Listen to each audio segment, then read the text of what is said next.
Jason. And I'm Rae. And I'm Nat. And we are getting ready to go down to the French Quarter in New Orleans today. Because we're super hungry. Yes.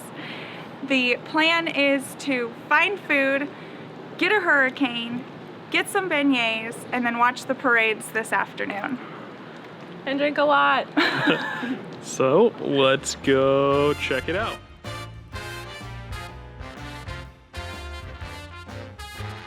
We made our way to the French market and had some of the freshest seafood around. We learned how to eat crawfish. You first have to pinch the head off.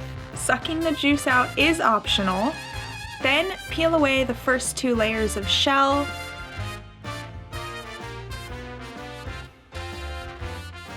And then pinch the tail and just pull out the meat. After lunch, we found a mask market and tried to find something for Jason.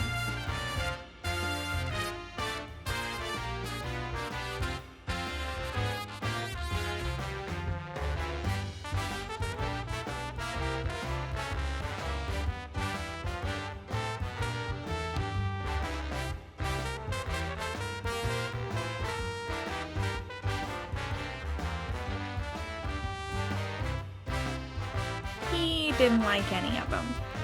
On our way to Bourbon Street, we found a brass band that had stopped traffic.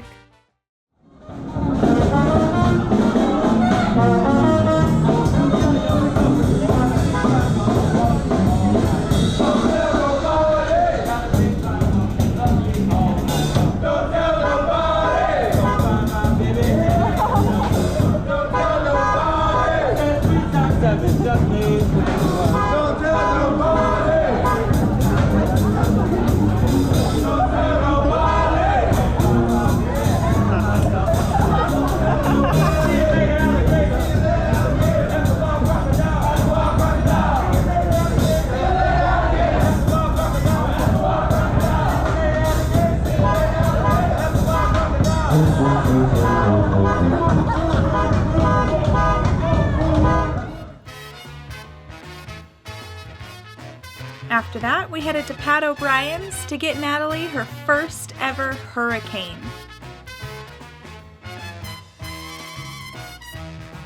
We took our drinks to go and explored Bourbon Street. You might want to fast forward to the parade if you're not interested in some of the weird things that happen on Bourbon Street.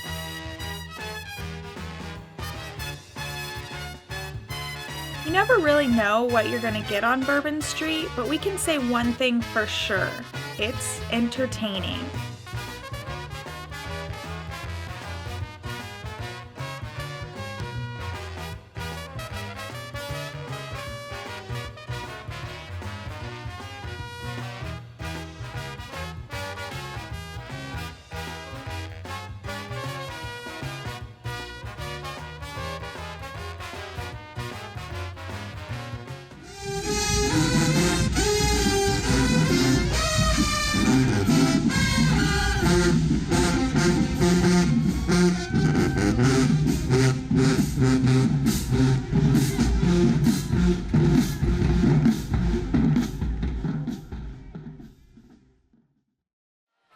After Bourbon Street, we saw the parade that night.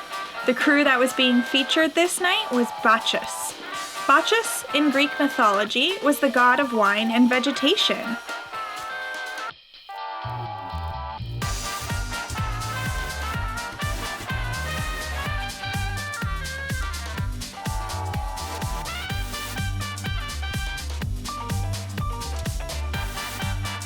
This crew has over 1,400 members and 33 animated super floats. The crew of Bacchus is known as one of the most spectacular crews in carnival history. They like to feature celebrity riders, and this year it was J.K. Simmons. All of the crews throw beads, coins called doubloons, which are stamped with cruise logos, and a variety of plastic cups, toys, and stuffed animals. The tradition of throwing trinkets into the crowds was started in the 1870s and is still expected today. Traditional Mardi Gras beads are purple, green, and gold. The purple symbolizes justice, the green represents faith, and the gold signifies power.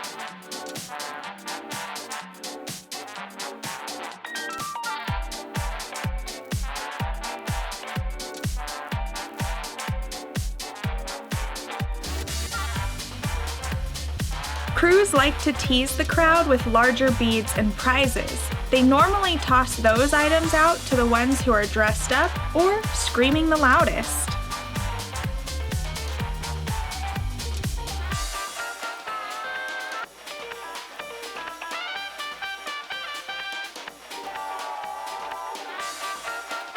This is the point in the night where my GoPro gimbal died, but our spirits definitely didn't.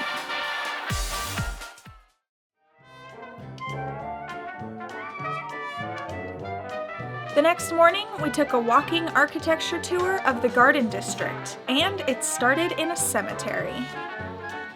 The tour was about 2 hours and very educational. We learned about the 3 major types of architecture used in New Orleans and even spotted some celebrity homes, including Sandra Bullock, John Goodman, and Peyton and Eli's childhood home. Their parents still live there today.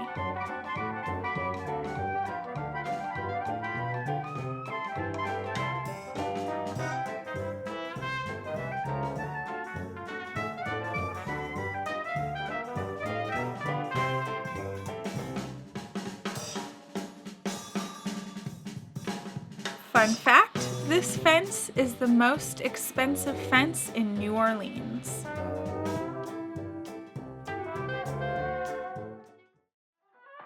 It's now officially Fat Tuesday. We put on our wigs and our masks and we headed downtown. We walked the Mississippi River in the morning and hit the parades later.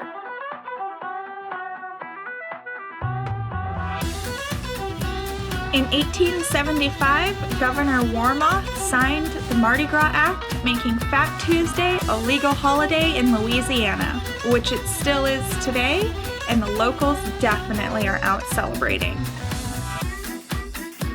We saw the crew of Zulu and the crew of Rex. Both are extremely popular parades, and what some would say are the most popular crews.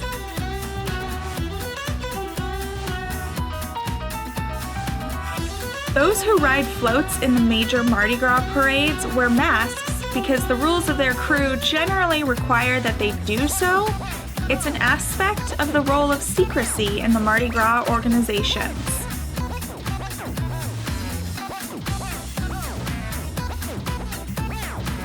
Watching the entire parade normally takes about 2 hours. However, the people in the parade are walking for about 8 hours. We were at the end of the parade path, so we could tell some of the kids and teenagers in the bands were exhausted. The crowd was yelling words of encouragement and cheering them on, though. It was definitely a fun experience.